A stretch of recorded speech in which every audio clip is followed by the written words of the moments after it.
மலையாள சூழப்பட்ட ராஜ்யம்தான் சந்திரவனம். இந்த நாட்டோட அரசி தான் மேக்னா. ரொம்பவே அழகா இருப்பாங்க, திறமையானவங்களும் கூட. ராணிக்கு நிலா கூட பேசுகிற சக்தி இருக்குது. அதை யாருக்கும் சொல்லாமல் ரகசியமாகவே வச்சுருந்தாங்க.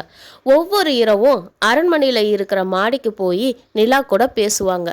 அப்போ கூட தன் நாட்டு மக்களை பற்றி தான் பேசுவாங்க. ஒரு நாள் சந்திரவனத்தில் மர்ம இருள் பரவ தொடங்குச்சு. பயிர்கள் எல்லாம் வாட ஆரம்பிச்சுது. பகல்லையும் சூரியன் மங்களாவே தெரிஞ்சிச்சு. மக்கள் எல்லாம் இதை பார்த்து பயப்பட ஆரம்பிச்சாங்க.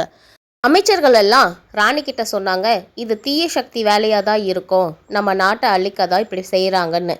நம்ம ராணிக்கு தான் நிலாவோட பேசுகிற சக்தி இருக்கே. அன்னைக்கு நைட்டே ராணி மேக்னா நிலா கிட்ட ஆலோசனை கேட்டாங்க. என்ன கேட்டாங்க? என் நாட்டை காப்பாற்ற வழி இருந்தால் சொல்லுன்னு கேட்டாங்க. நிலாவும் மெதுவாக பதில் சொல்லுச்சு. தூரத்தில் ஒரு காடு இருக்குது. அந்த காட்டில் ஒளிக்கல் ஒன்று இருக்குது. அந்த கல்லோட வெளிச்சம் இந்த இருளை நீக்கும்னு சொல்லுச்சு. நம்ம ராணி காலையில் விடிஞ்சதும் தனியாக குதிரையில் ஏறி புறப்பட்டாங்க. அந்த காடை சென்றடைஞ்சாங்க.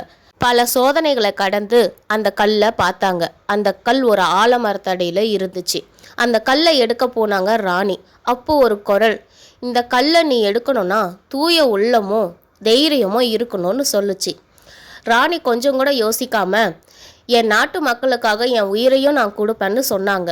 இந்த வார்த்தையில் உண்மையை கண்ட அந்த குரல் அந்த கல்லை ராணிக்கிட்ட ஒப்படைச்சிது. அந்த கல்லை எடுத்துக்கிட்டு வேகமாக தன் நாட்டுக்கு போனாங்க. அந்த கல்லோட வெளிச்சம் அவங்க நாட்டோட இருளை நீக்கிடுச்சு. அன்னையிலிருந்து மக்கள் மனசில் ராணி மேக்னா இன்னும் அதிகவே இடம் பிடிச்சாங்க.